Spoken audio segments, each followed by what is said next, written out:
Hello once again, and welcome back to the LODS launch event 2017. I am Brian Bork, the LOD platform evangelist and from Learn On Demand Systems, and with me is Quinn Lamb. And hello everyone. He is a great asset to have, especially for our talk this session, which is optimizing your virtual machines for a hosted environment. And I think the key here is we've already talked about how you build this stuff. Now what we're really going to talk about is what do you do after it's built in order to make it perform up to the best standards possible. So we are going to cover a couple of different topics. If we can pop up the slide, please. You can see here performance, power, networking, licenses, and publishing. And as far as networking goes, we're going to be talking about specifically things within the VM, not necessarily outside of the VM. And in one of our other sessions, we're going to be covering things that you can do outside of the VM to maybe customize your network a little bit. But the priority here is what can we do to a VM in order to make it perform at its best. And so a perfect example is turning off some of the theme-based stuff that appears inside of a Windows environment. Now, this is true in any type of GUI environment, but we're going to be focusing on Windows here. But I do want to stress that we, especially when it comes to things like Linux, when you set up Linux, you want to set up everything to be 1024 by 768 as opposed to just the console being 1024 by 768. Or if you're using the GUI, the login screen has a different rendering size than your actual desktop. So you want to make sure everything's at 1024 by 768. Does that mean it can't grow? No.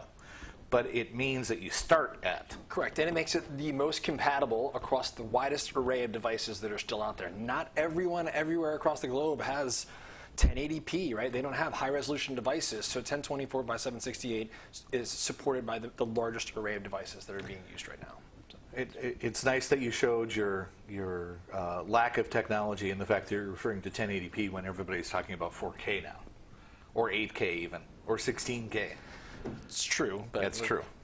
We're in a world where most people are still, not in 4K, 8K, or super. As joking as I am about that, that is really, really important because your screen, your screen real estate is going to be 1024 by 768 for the VM, but then you have some upper space where the menu bar appears. You have some stuff on the right, some stuff on the bottom, and those things can impact what you see on your screen, even though you can actually get rid of those inside of the lab interface.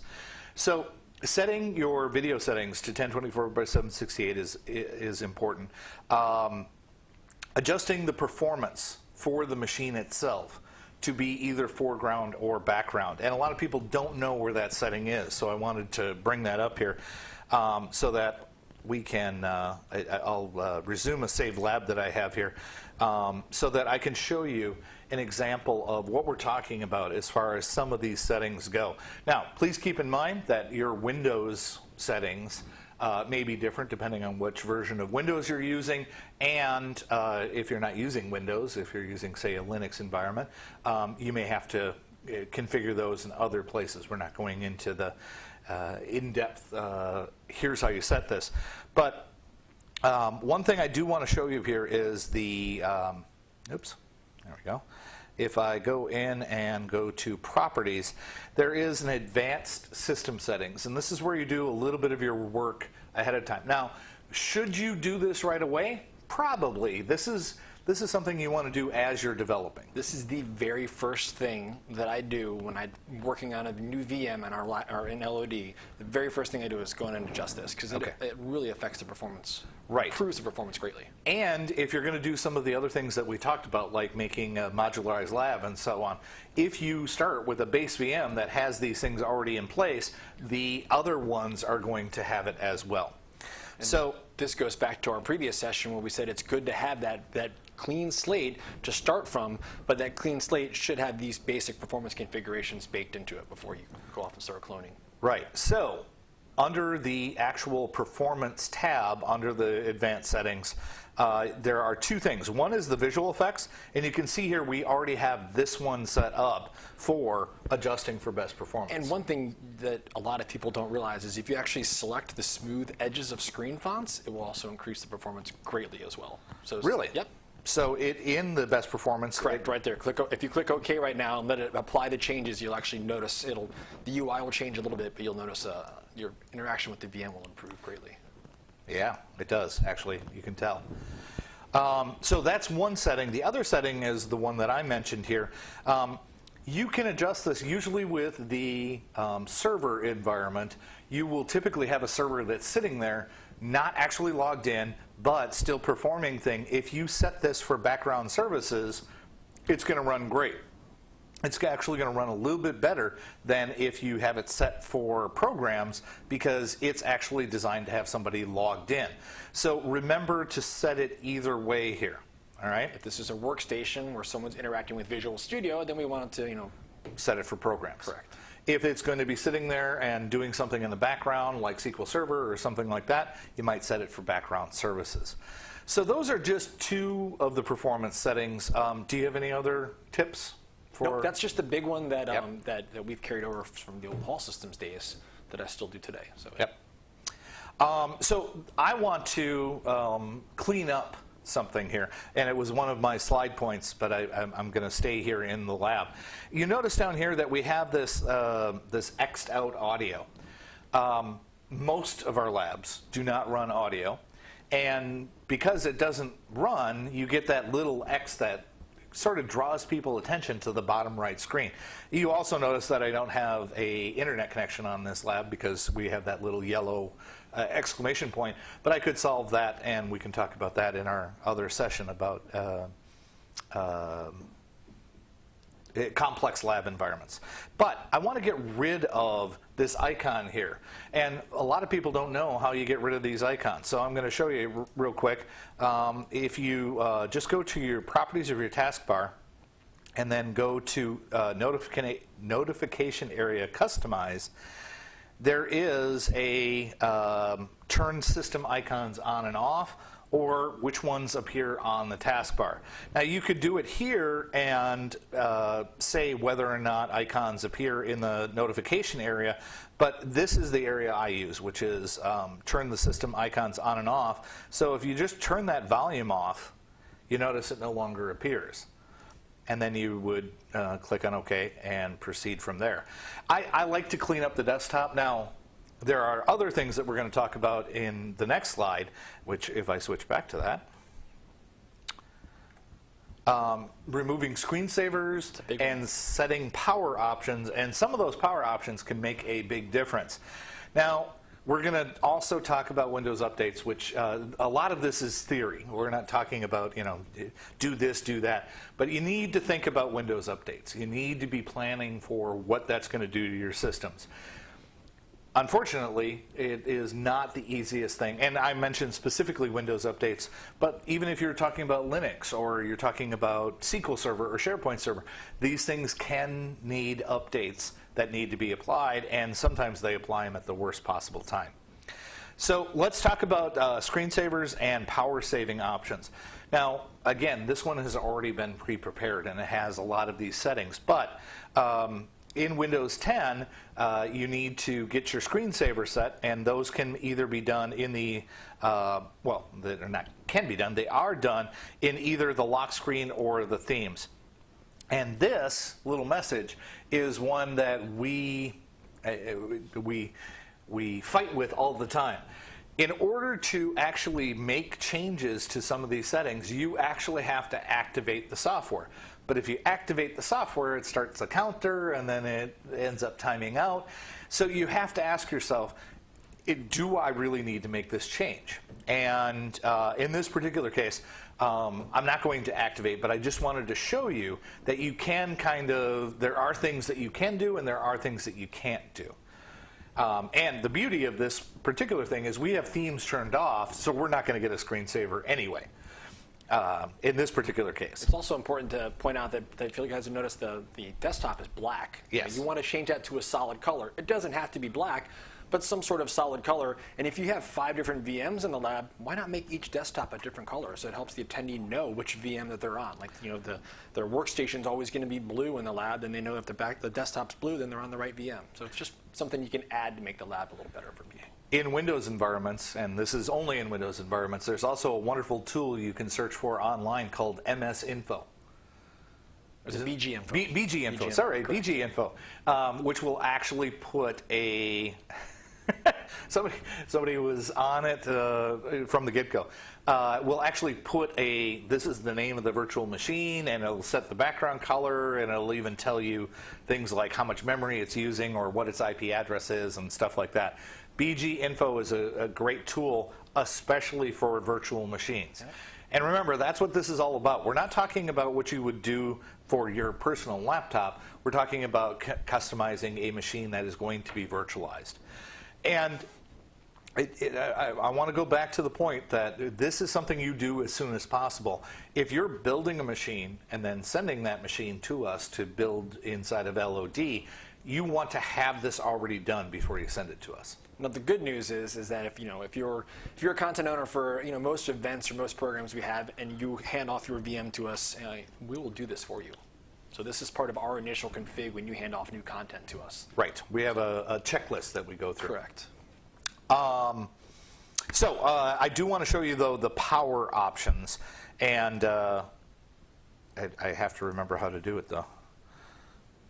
Just type power. Well, it helps if you spell power correctly and turn off the caps locks. And I got PowerShell, so there. There we go. Where is my power options? There we go. So there are a couple of things that are gotchas here as far as the power options go, but I do want to make sure there is a box. And I'm not quite sure why Microsoft did this, but it doesn't really matter why they did it, but it is there in Windows 10. That are, I know that these settings are typically handled by something like group policy or even local policy, but if you check on this box that says change settings that are not available, it will actually release some of the settings so that you can actually change the settings. And I like to actually go into the advanced one for my settings. And again, you're going to get another message at the top about changing settings that are currently unavailable so that you can actually edit these. It's a UAC thing, a user account control or user access control. User access control. So here's a perfect example of something that I didn't set, and I wanted to make sure that we had something to actually set here. And that is that you don't want to turn off the hard disk after 20 minutes of inactivity. So what do? You set it to 0. And when you set it to 0 and apply it, in some cases, it will stay at 0. In other cases, it'll switch to never. So you want to make sure that you're at either 0 or never. And there are a lot of settings here. Are there any other ones that you? The big one is just to turn off the auto lock. The auto lock, is that? I believe that's under sleep. If you actually if you click OK. Okay. And go to display options. Be back on the previous screen, I believe. Oops.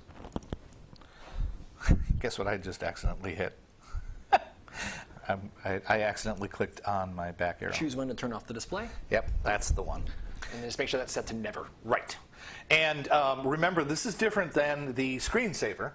Screensaver is when the screensaver kicks in, and even if you have that set to blank, that can sometimes cause difficulty. So you want to make sure that you're setting this to never for turning off the display itself, not putting a blank screensaver in place. And this isn't actually something that's going to affect performance of the VM. It just means if the attendee leaves that VM and does something else for 20 minutes, then another VM, and they come back to it, it's not going to be logged out. Right. And or requiring them to log back in and Correct. have to wonder what their password is and so on.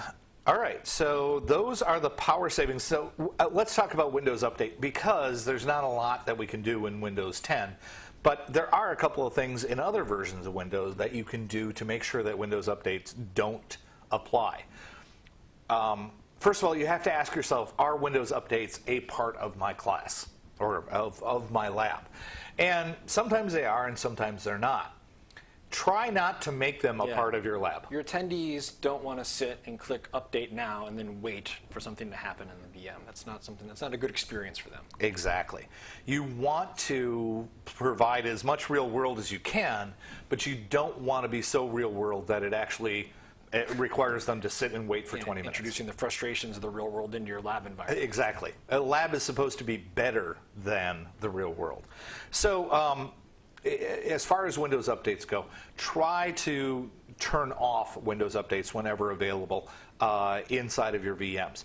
And one way you can do that is by turning off the Windows Update service, by going into services and actually turning it off. That doesn't work in all environments, in Windows 10 specifically, and 2016 as well, Server 2016. But in some of the older ones, the older OSs, that can be very helpful. And again, we're also talking about Linux and other things that automatically update. The one thing that you don't ever want is you don't want your machine to come up with a message and say, it's time to reboot, and not give the user any sort of opportunity of doing anything. It's just you can either reboot or you can you can sit there and watch while it reboots, or you can click on reboot now. And that is a real bummer for an attendee. They don't like. I just used attendee. I meant end user. So it is really important to turn those things off. And if you need to, download the update as a knowledge base article or whatever, have it on the local machine so that they can double click on that to install it instead of going out online and doing the installation. If it requires a reboot, so be it, but you obviously want to try to reduce that as much as possible. And we are back to design your lab correctly. When you're breaking those modules down, it's really important to make sure that you're planning your Windows update so that if you're going to do it, if you're going to do something that requires an update, you do it once and then it's been done for them for the rest of the labs. Make sure it's as up to date as possible in that base VM that you're going to use for the modularization process. Absolutely. All right. So now there is one thing to kind of a way that we've almost figured out how to turn off Windows updates in Windows 10, and it's worked so far for me. I haven't seen it fail, but you can actually go into the group policy, and you tell it to not connect to any external servers. Then you specify a bogus server. So I just put in some bogus, Google. You could put Google in there, or Bing, or just some URL that's not an actual update server. And then you tell it to never connect to an external update server. Sorry, disable updates. So those are the three options you want to do, and that's, for the most part, it's worked for me. I've never seen updates start on a VM since I've done that. So that is a way of working to try to get Windows updates. And thanks to Martin Grasdahl, if you're watching, for giving me that tip. Yay, Martin. Okay, so some other considerations. Networking. DNS. Make sure that your DNS root hints and things like that are as up to date as possible.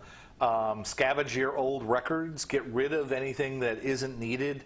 If you're doing automatic DNS registration and stuff like that, you want to make sure that they're as fresh and clean as possible so that the machines don't have any sort of residue lurking around.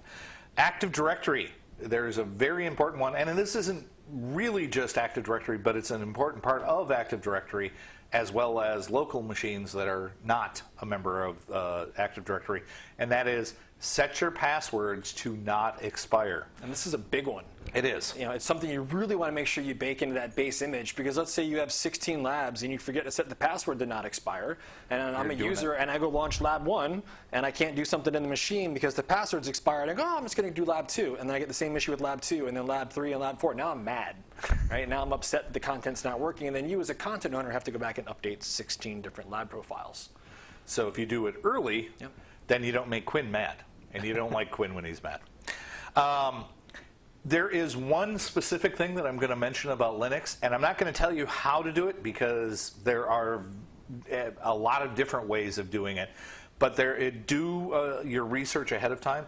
When you have a Linux machine, make sure you set your network persistence, meaning that it's going to carry over that hardware MAC address into the lab interface. The reason I bring this up is a lot of times you'll get somebody who doesn't set that, and every time they create a new module, they essentially are obtaining a new IP address, and it doesn't retain, and it thinks that it's Ethernet 5 and Ethernet 6 or ETH0102 and so on.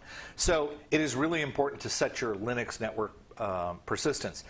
Again, I can't tell you exactly what the command structure is because it's different in each flavor of Linux. So, and if you do it in the GUI, which is what I end up doing because I'm a mouse clicker as opposed to a coder, I have a tendency to go searching for it. I don't have any clear-cut way of doing it. When it's Linux, I'm a mouse clicker too. Yes.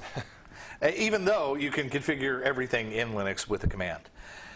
So those are some important networking considerations. Now, once again, this is theory. The big gray area. Yeah, and notice it is literally a big gray area with lots of information in it. We're going to talk about licensing, and I want to preface this with our company standard, which is we are not responsible for your licensing. In no way, shape, or form are we trying to tell you that you're going to be fully covered in licensing by following these steps. It is up to you to ensure that you are current with Microsoft and your licensing. However, there are a couple of things that we can recommend as ways to make sure that your licensing is as smooth as possible. The first one is try to use reusable editions wherever available, but following the second rule, eval editions or evaluation copies or editions will almost always eventually run out. Correct. So using that, even with rearms, is not necessarily a good method of success. We have, and I always equate this to the Y2K scare. You know, we had people who wrote things back in the 60s, and they never anticipated that their environments were going to be used 40 years later. You're going to build labs, and those labs are going to be things that you're like, oh, nobody's going to use this in a year from now or even 6 months from now. It's just going to be used this one time. That's not true. Yeah, it's rarely ever the case. Somebody's going to want to launch this lab, and they're going to go in and they're going to go, oh, the eval edition is expired, and how do I get in here? And this is really, really crucial when you talk about TP versions or technical preview versions, because very rarely can you go from one version of TP to another version of TP. No, and it definitely was a pain point for 2016. Yes, so it was. was. Had 3 times last year where all of a sudden a large group of labs would break, and then it was rinse and repeat TP for TP4, rinse and repeat for TP5, rinse and repeat when it was 2016 RTM. So it's something to think about. It is something to think about. It is also something very important to keep in mind as you are developing your labs. What lab am I really going to be developing? But make sure that you make another lab for the next version and have it ready when you're going to be using it. So while you do want to use reusable editions, and by that I mean things like when you're working with SharePoint, put in, or SQL, put in the editions that don't run out. That, like the community edition or the developer editions or things like that. Those are things where you can put them in place, get them set up once, and then they stay set up, as opposed to, say, the OS environment, which then often requires a rearm or something else. Yeah, and my recommendation for best practice, if you're using eval OS, you know, put the rearm in the steps for the attendee to do when they first launch the lab, or put a script in there to do it for the attendee. While it may, you know, be one extra step they have to do, and you might think they're really frustrated, it's better than you forgetting that your VM's expired, and now you have a classroom full of 100 attendees that can't do a lab because the VM's expired. Yep. So it used to be recommend having the rearm and then capture it, but I think, you know, it's better for the lab and safer for you as a lab developer to put that in the step, because then it ensures the VM's always going to be available and usable for the student. Right. Speaking of rearms, use rearms for Windows and Office products after you complete all the configuration and just before capturing either a differencing disk or a start state. Now, one thing I can tell you from personal experience is no matter what you do with Office, Office is going to be a little bit wonky. It's going to be a little bit confusing. It's going to tell you this isn't activated, but it would allow you to be able to continue. The important thing is, don't go into Office after you've installed it. Or reboot the VM. Or reboot the VM, exactly. Because that will start Office getting goofy. It kicks off the timer. Exactly. So if you leave your lab in a, we'll call it a gray state, and then you capture your differencing disk, every time it launches with that gray state. So that's a really, really good way of making sure that Office and Windows runs effectively. There's an excellent question from one of our guests. Licensed but not activated. Yeah, that's perfectly fine. So long as the lab works, that's perfectly fine. The end user might get a little nasty message on the background that said Windows isn't activated, but you could just put in the lab steps. They could ignore that. There's no right or wrong here. There's just what we recommend, and it's still a gray area. And if you might, if you ask Corey or someone else from our company, they might give you a little bit different advice than we give you. So. Right. And this is purely from a content perspective as a lab developer. End users should not have to worry about this. You, as a developer, unfortunately, do have to worry about this. That message specifically that it comes up and says not activated, there are very few things that you can do to actually get rid of that short of activation, and once you activate, then you're starting some sort of countdown. Correct. Yep. And another tip is that you could have internet connectivity in the VM, but the NIC is disabled, and then have them enable the NIC in the lab steps, and then have them activate the VM before they continue with the lab. Right. So you'll see my trend is to have the students take the steps to ensure that the VM will work, as opposed to you capturing it and then having to worry about coming back and fixing it later. Right. And if we go back to the slides, this actually was one of my bullet points. Consider installation as part of the lab, but we say this all the time. There's a caveat to almost everything. If time allows, I want to. I'm not calling Microsoft out onto the carpet for this, but if you're going to do a Visual Studio install as part of a lab, you're going to have some students who are sitting there for long periods of time staring at a progress bar. Correct. And even after the installation, launch Visual Studio, let it do its little initial configuration, and then capture that point in the VM, because we've seen places, labs where the student launches Visual Studio, but then it has to do its initial config, which takes 10 minutes, and they're all frustrated about it. And it takes longer than 10 minutes to do the installation. So it is important to remember that if time allows. The reason why having the student do the installation is best is because then they get that grace period from the get-go without having to reboot their machines or anything like that. And now we say that, and we don't mean have the student download the installation and then install. You as a lab developer should have it attached to the lab profile as an ISO, or have the MSI sitting on the desktop for them to run. Absolutely. It is possible to freeze a lab in time, and we talked about this in one of our sessions about desyncing the time. But there's a lot of considerations you have to take into effect if you're going to try to freeze in time. One is, what's that? Internet connectivity. Yeah, if you've got internet connectivity, you're going to end up with some problems. A, because the machine's going to go out and realize it's going to catch up and go, yep, I'm at this. This is actually the correct date. So it's going to go out and correct itself and throw itself out of sync, like we talked about with evals. The other thing is that it, once again, what if you're teaching something where you're on a calendar? I'm going to mention Outlook calendaring as an example, but if you're working with a calendar and now it's 2016 on your calendar and the dates don't look right. So if you have something that's time sensitive, it's really not a good fit for freezing time. And another thing to point out, if your VM that you disable time sync on has to be rebooted at any point, this isn't going to work, because as soon as that VM is rebooted, it's going to pick up the local time from the host or the current time from the host. Right. I actually have a kind of a funny story about that. If you have a single machine, a single VM inside of a lab with multiple VMs, like a domain controller, that goes online for some reason to get Windows updates or something like that. And then everything else is offline and you've got your time frozen. That DC will send down to all the other machines, hey, this is what the date and time is, but it will almost always be later. Your lab's going to start up and everything's going to run fine, and then suddenly everything's going to sync up, and now everybody is going to be like, oh, I'm expired now.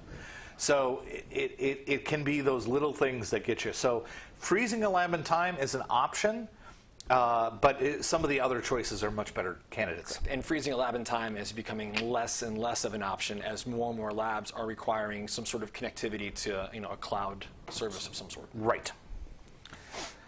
All right, so we've come to a section that Quinn's going to be quiet about.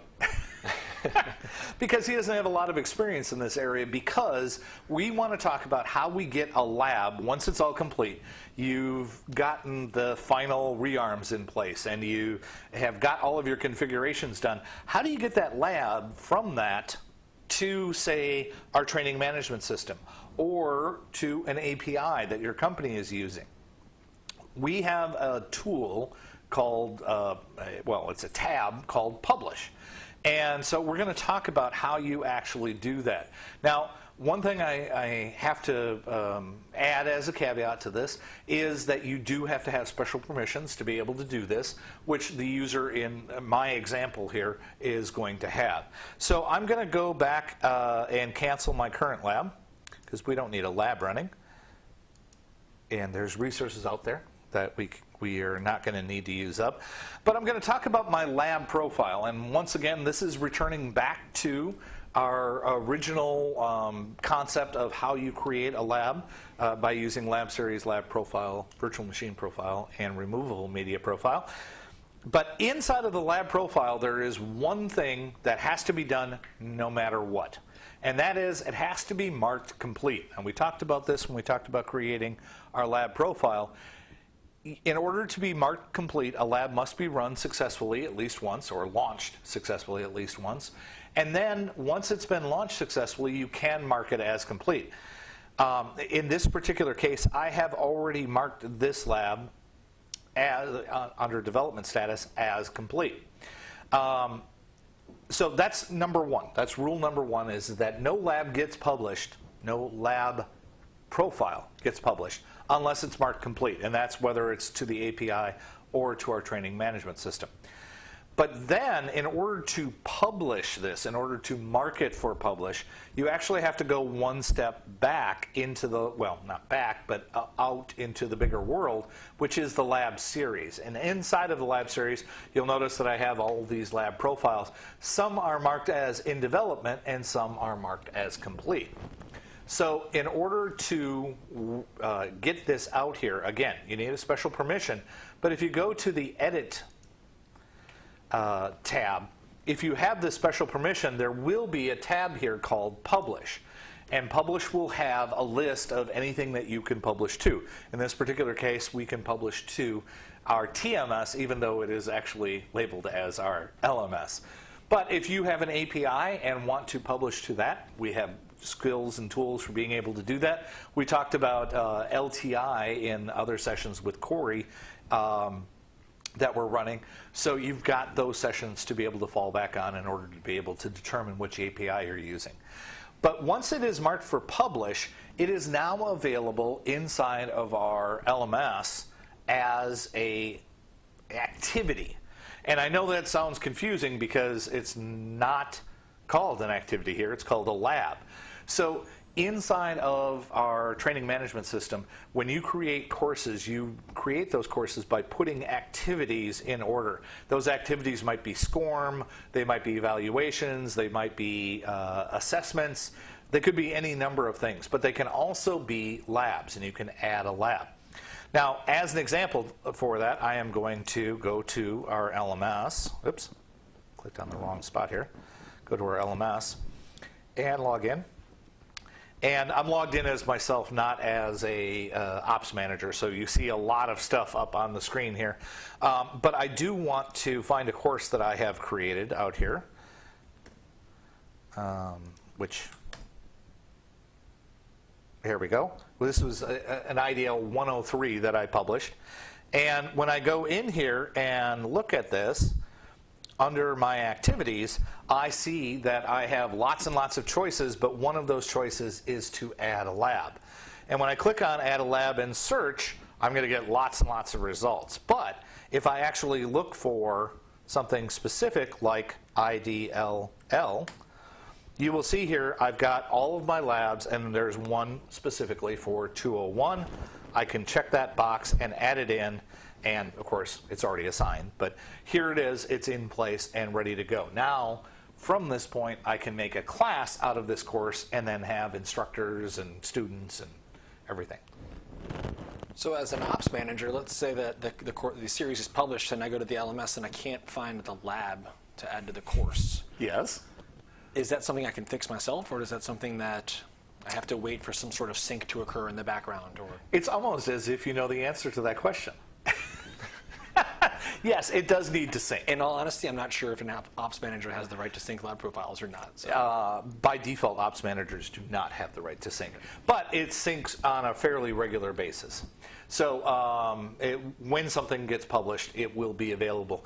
Not all ops managers also have the ability to create courses. A lot of times we create the courses for them. So that is publishing sort of as a intro to publishing. But from the lab development standpoint, your job is complete once you've marked it for publish and marked your lab profiles as complete. Now notice in mine, even though I had an IDL201 module 1, that did not show up in my list, and that is directly because we did this earlier today and the sync hasn't taken place yet, so that's why it didn't show up. So if you have any questions about what we've covered up till this point, or I should say up through this lab, we would take those questions right now and I can try to answer them. Otherwise, that is all I've got. Do you have any? I feel like we sort of went through several steps there in the optimization. Any kind of summary to the optimization that you'd like to? Things that I like to do, I like to turn Windows Defender off if it's not needed. You don't want that to kick on in the middle of a lab and all of a sudden someone's performance is slowed down because Defender's doing stuff. Turn off automatic disk maintenance. That's good to disable as well. Basically anything that could possibly all of a sudden turn on and run in the background and affect the performance of the VM, you want to turn off or disable. Yeah, one thing that we've noticed is even with Microsoft and their mock, their Microsoft official curriculum, as well as people who give us labs, one thing we notice is that a lot of these things aren't turned off and then there's a performance issue, not right away, but like 20 or 30 minutes into a lab and all of a sudden the processor is pegged, or all of the processors are pegged, or the memory is being used, or the network is being overutilized, or hard disk is being overutilized. That's because of some of those things. All of a sudden, disk maintenance is turned on. Right. And it's you know, the VM's ground to a halt, and everyone's upset, and they think it's the platform, but it's actually the VM. It is actually the VM. So design your VMs correctly from the get-go, and you'll never run into that issue. So I'm not seeing a lot of questions or statements out there. That either means we're really boring and no one's watching, right? Or we covered everything everyone could possibly want to ask. Well, I think it's obviously the latter. So we're going to go ahead and close out this session. Thank you very much for attending the Virtual Machines, Optimizing Virtual Machines in a Hosted Environment, and we look forward to seeing you at another session. Thanks a lot, guys. Thanks, you guys.